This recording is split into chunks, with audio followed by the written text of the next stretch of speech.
Bonjour.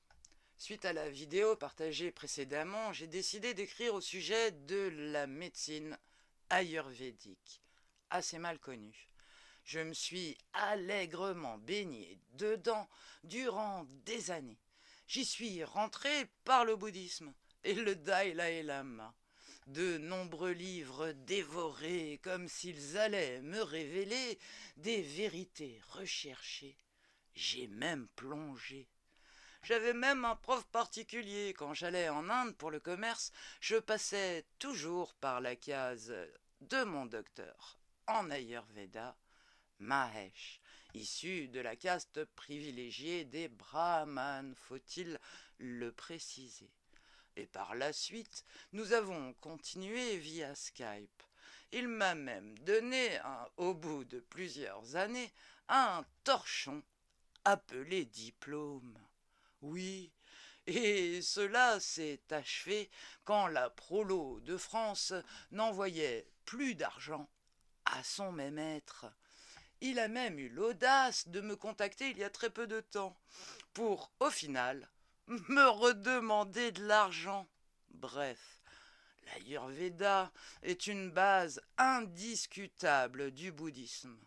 Elle en est même la source. D'après la fable pas fondée historiquement, Siddhartha lui-même en a reçu l'instruction et toutes les branches de la spécialisation. La méditation et le yoga en particulier en est la première. Vient l'étude des poux pris sur les poignets, qui renseigne, il paraît, sur le vent, la bile et le flegme, déjà bien connus du temps d'Aristote. Après la palpation et la prise de mesure de la circulation sanguine aux 3 points clés, s'effectue un diagnostic. Car bien sûr, votre circulation va être déficiente ou trop efficiente en un point, plus qu'un autre, en deux. Enfin, vous avez compris les multiples formules possibles. S'ensuit la prescription d'un changement alimentaire, car vos troubles qui perturbent votre organisme viennent de là. Et c'est souvent le cas, je ne le nie pas. Sûrement trop acide ou trop basique, trop sucré, trop salé. Enfin, on peut étaler la confiture longtemps comme la connaissance. Puis, une série de méditations, le bonjour au soleil, puis à la lune, les marches méditatives, etc. Et les massages, le niveau le plus développé de cette soi-disant médecine. Et qui dirait le contraire qu'un bon massage, ça soulage bien des tensions. Ensuite, ou en même temps, vient la prescription de plantes à adapter suivant le patient et aussi et surtout car les remèdes n'ont pas le même effet sur les gens et c'est pour ça que la véritable science fait du double aveugle. Et juste une petite parenthèse sur la médecine chinoise qui est une pâle copie de l'Ayurveda et eux, comme ils ne sont pas végétariens, rajoutent tous les produits de provenance animale. Vous avez plein d'exemples. Je me soigne moi-même par les plantes depuis toujours. Je ne prends jamais ou que rarement de médecine chimiquement reproduite. Je m'en porte très bien, mais je ne conseillerais jamais quelque chose qui agit bénéfiquement sur moi, car je sais que c'est faux de penser que si ça fonctionne sur moi, c'est tout le temps vrai sur les autres.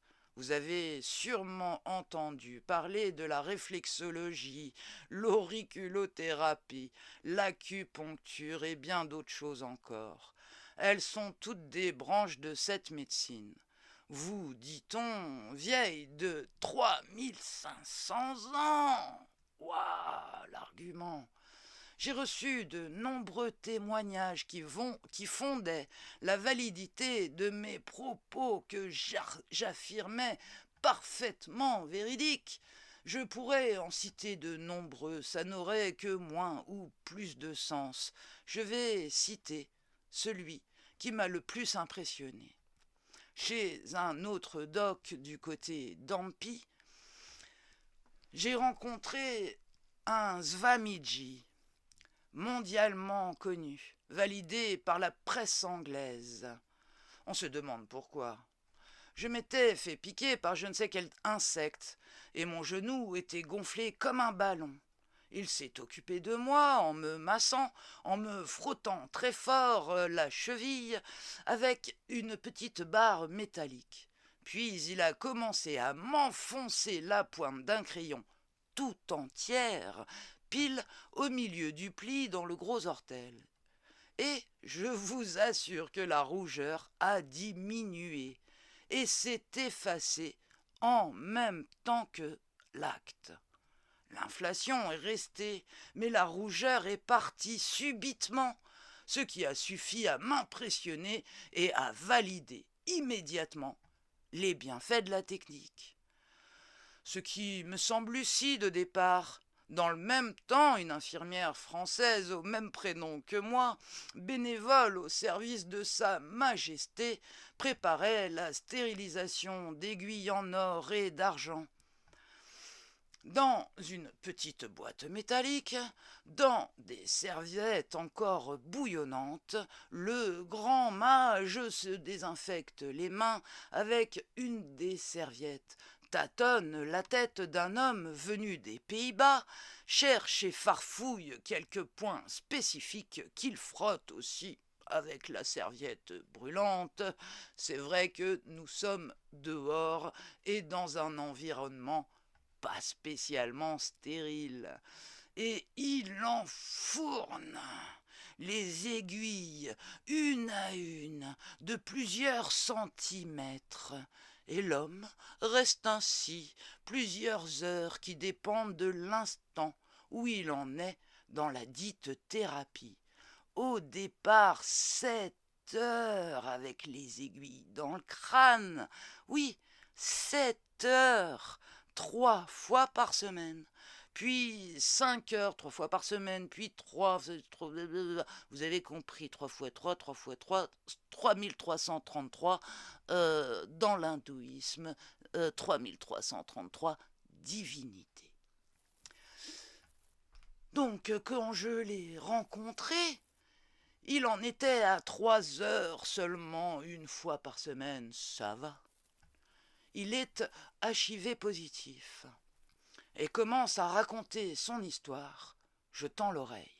Il dit que son père est très riche, un notable du pays, qu'il était dans la meilleure clinique et qu'il en était arrivé au maximum des doses de la trithérapie.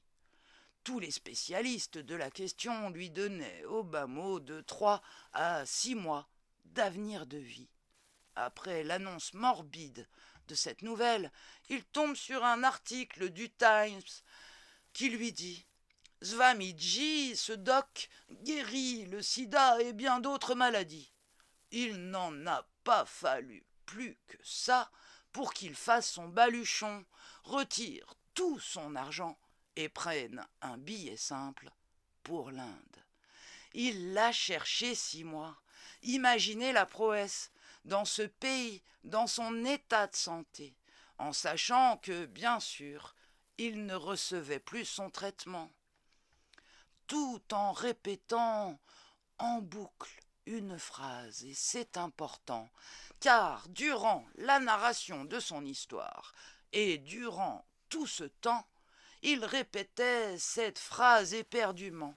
« It was my last chance, you know. » C'était ma dernière chance, comprends-tu? Et il commence à affirmer qu'il est passé de 1500 globules blancs par millilitre de sang à 2700. Le taux normal, sans maladie, est de 3500. Et comme j'ai mon diplôme en poche de technique de labo, que j'ai bossé dans des labos ou à la faculté d'histologie de Lausanne, je lui demande des preuves. Et de son baluchon poisseux. Il me sort ses résultats d'analyse qui confirment ses dires. Je suis resté bloqué, époustouflé, bouleversé par toutes mes certitudes que je pensais erronées sur le coup. Et Swamiji ne cessait de confirmer que la médecine allopathique, la médecine des Blancs, ne fonctionne pas. Ayant pas mal bossé sur ce méchant virus, je rêvais même d'en trouver le remède, comme tous ceux qui travaillent dans ce domaine. J'ai presque eu envie de brûler tous mes livres et j'ai immédiatement pensé qu'on m'avait bien menti. Et c'est vraiment là que tout a commencé. J'avais 24 ans et je précise que je n'ai pas continué dans cette branche la recherche car cela m'était insupportable de continuer à injecter des trucs dans des animaux créés la plupart du temps au sein du même labo et à cet effet. C'est leur destin. Et la phrase qui m'a le plus choqué avant de disséquer l'animal torturé, c'est quand on commence à injecter le sérum pour remplacer le sang, on estime qu'il est mort. Alors que même endormi, je le vois bien réagir. Berk. Bref. J'ai avalé des livres et un jour, les zététiciens, et je sais que vous êtes nombreux à les détester, sont arrivés sur Facebook. J'ai étalé ma soi-disant science que j'avais bien des fois auto-confirmée. Et j'ai pris un coup de batte de baseball géant. J'ai avalé 20 ans de ma vie en quelques instants, car je me suis retrouvé incapable de prouver scientifiquement tous mes préceptes et endoctrinements. Je cherchais désespérément, sans même trouver autre chose que l'effet placebo, moyennement efficient. Et en équivalence avec le niveau de croyance, oui, effectivement, l'effet placebo fonctionne, plus on y croit. Ce fait est indiscutable, même scientifiquement. Sur une base de 100 personnes, on crée 3 groupes. Un qui prend le remède, un qui prend un placebo, et enfin un dont la distribution est aléatoire, et ni le prescripteur ni le receveur ne savent ce qui est ingéré. Et c'est ainsi, effectivement, qu'on obtient des chiffres incontestables, pris en compte scientifiquement, à partir de 10 000 individus. Et bien évidemment, après avoir injecté la dite maladie à des animaux et le remède expérimental des mois durant. Et effectivement, sur les 30% d'humains qui prennent du placebo, le chiffre est invariable. 30% guérissent réellement. 30% des 30%, vous avez bien compris. Il m'a fallu des mois pour reconnaître que même s'ils se pensent dans le véridique et qu'ils ont confirmé leur biais, du coup, sur à peu près 10% de réussite, et que de fait, ils valident leur médecine appliquée, je suis convaincu qu'ils sont en effet souvent, bien sûr, convaincus des vertus et des bienfaits de leur démarche. Cependant, lorsque l'un d'entre eux est atteint d'une maladie grave, il court à l'hôpital. Et même mon ancien prof me dit n'avoir que des patients que je nomme plus clients, touristes, étrangers. Aucun de ces patients n'est indien. C'est curieux, non? D'ailleurs, la plupart des grosses industries du médicament sévissent actuellement en Inde, sur plus de 300 km². Au nom magnifique de Medicine Valley, qui a fait exploser le PIB, dépasser même son côlon. Toutes les terres et les nappes phréatiques sont polluées et ravagées. de plus en plus de cancers, de maladies diverses et autres explosions de toutes les glandes du corps, de nombreuses malformations de plus en plus répandues et ahurissantes pullulent, et tout le monde s'en fout, comme dirait l'autre. Déjà que le pays tout entier recense le plus haut taux d'hémorroïdes au monde à cause de la surconsommation d'épices et surtout de piments. Et franchement, ce ne sont que des Indiens déjà pollués par notre amiante, notre nucléaire, sans oublier le magnifique recyclage du solaire, etc., etc. Prenez ces anxiolytiques en majorité testés là-bas. Je ne vous dis pas dans quelles conditions. Et surtout, devenez écolo en tuant des Indiens, des Chinois et des Latinos ou des Africains. Ça, c'est bien vu. Vu que la pollution plastique, en plus de tous les océans, provient de ces mêmes pays, on est bien. La pensée positive, hein? La méthode Coué. Ah, vous connaissez, je suppose. Vous le récitez souvent comme un mantra sorti d'outre-tombe. Comme si c'était du New Age. Lol! Tous les dégâts que ces croyances engendrent. On écarte, on condamne vite fait, des fois on évacue vite fait d'une main. Car il faut penser positif. C'est un impératif aussi pour faire société moderne. Pensons positif, hein? Ce ne sont pas des Palestiniens. Du coup, et les filles ne vous en parlera pas et n'en pleurera pas. J'ai lu 27 bouquins de ce philosophe indien aussi, Krishnamurti, qui a été reconnu enfant comme les Dalai Lama, dont j'ai lu autant de bouquins et bien d'autres. Bref, dans sa traduction sanskrite, Krishnamurti est le soldat de Krishna, un enfant prodige et qui allait forcément devenir le grand gourou de la théosophie, le grand instructeur de ce monde. Son enseignement consiste en un syncrétisme liant le bouddhisme, l'hindouisme et l'ésotérisme, et de manière générale toutes les autres traditions religieuses. Écoutez bien, vous allez reconnaître bien des gens. 1.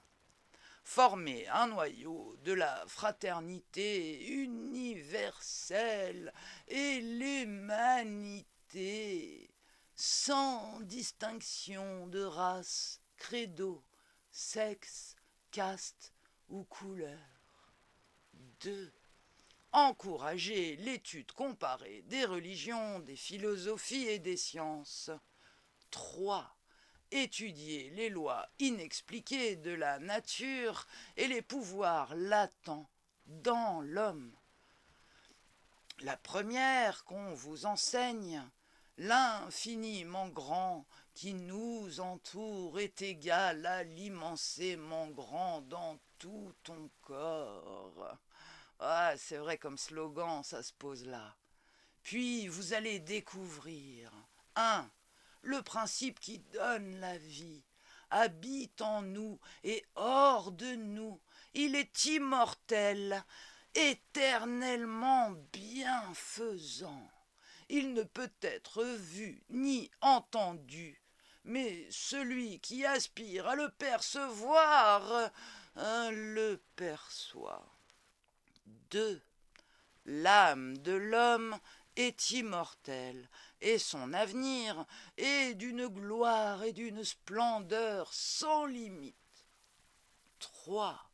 Une loi divine de justice absolue, le karma, gouverne le monde, en sorte que chacun est en vérité son propre juge.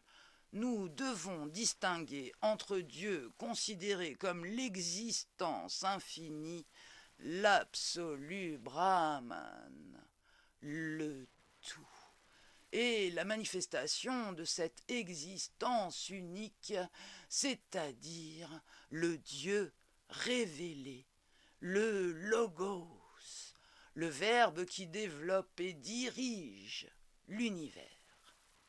À chacune de ces grandes vérités se rattachent d'autres, secondaires et complémentaires. En août 1929, Krishnamurti décide de dissoudre l'organisation mondiale établie en 1913 pour le soutenir et qui avait été appelée l'Ordre de l'Étoile du Matin. Selon Marie Lutyens, le dernier lien avec la société théosophique fut rompu avec la mort d'Annie Besant, sa mère adoptive, en 1933. Krishnamurti passe le reste de sa vie à faire des conférences où il exposait sa vision personnelle de la spiritualité et de la connaissance de soi. La pensée de Krishnamurti est résumée dans son texte de 1980, Le cœur des enseignements. Il se fonde sur la citation de 1929, selon laquelle la vérité est un pays sans chemin. L'acquisition de cette vérité, qu'il appelait aussi l'art de voir, ne peut, selon lui, se faire au travers d'aucune organisation, d'aucun credo, d'aucun dogme, ni de prêtre ou de rituel, ni à travers aucune philosophie ou une quelconque technique psychologique. Il se disait aussi libre de toute nationalité, comme de toute culture ou de religion, parce que, selon lui, l'attachement à la nationalité, à une culture ou à une religion provoque la séparation qui est à son tour à l'origine des conflits. Et en vrai, ces méthodes ont été récupérées par l'école Steiner, mais c'est une autre histoire, à lire avec un sac de vomi aussi. Voilà, en résumé. Et après ce merveilleux torchon de diplôme, j'ai suivi des cours de PNL, programmation neuro-linguistique, et CNA, conditionnement neuro-associatif. Et heureusement gratuitement, car les prix sont démentiels pour devenir coach de vie. PTDR de LOL. Je suis carrément rentré là-dedans pour arriver à coacher la mienne déjà, plus ou moins adroitement. Je suis moi-même dans la bouse et je vais essayer d'autres à sortir de la leur. Mais par quelle magie? Et là, pareil, le torchon qu'ils m'ont donné à la fin et qu'ils voulaient que j'exploite en exploitant la crédibilité d'autres gens, je leur ai jeté au visage pour rester poli. Et je leur avais sorti une phrase dans mon palmarès déjà bien connu, et je le savais bien, et qui m'avait fait expulser à la source des eaux déviants. Vous avez qu'à vous étouffer avec. Et que toutes ces pseudo-religions vendues comme scientifiques et thérapeutiques utilisent toutes les mêmes mécanismes. La manipulation des masses et des foules par la servitude volontaire de la Boétie. Ça veut juste dire que vous validez et vous signez même le contrat. Je suis une asociale sûrement, un tantinet misanthrope de moi-même en premier, anticonformiste, comme disait de moi mon papa, et je me soigne enfin presque, et je vous assure qu'en réalité, c'est très difficile à assumer. Des années de méditation active en tout lieu, en tout temps. PTDR. Je suis peut-être une louve ou une tigresse, une enfant restée rebelle, une poupée qui dit toujours non, non, non, non, non, non. Mais comme vous voulez, je prends toutes les étiquettes que vous me donnez. Je ferai en sorte de les assimiler, de les mâcher, de les digérer, jusqu'à les assumer pleinement, en pleine conscience. Et n'oubliez pas que si ça ne fonctionne pas sur vous, vous êtes le seul et unique responsable, comme dans toute religion. Vous avez sûrement mal appliqué la méthode. Moi, personnellement, je souffre du syndrome du rejet. Ma mère ne voulait pas de moi. D'ailleurs, elle me répétait, le peu de temps que je l'ai eu, qu'elle a eu 5 enfants et qu'à moi seul, j'en vaux 10.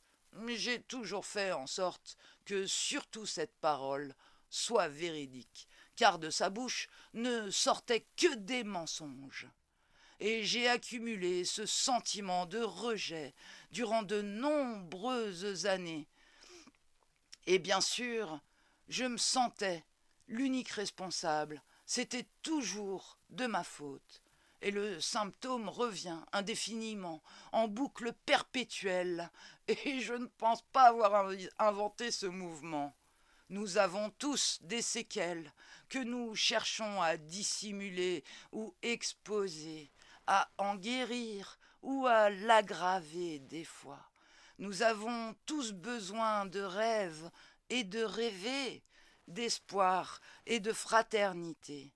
Mais maintenant, en plus, il faudra reconnaître où se cachent tous les vendeurs de rêves qui, eux aussi forcément, ont besoin de rêver. Et surtout, prenez toujours soin de vous, en premier.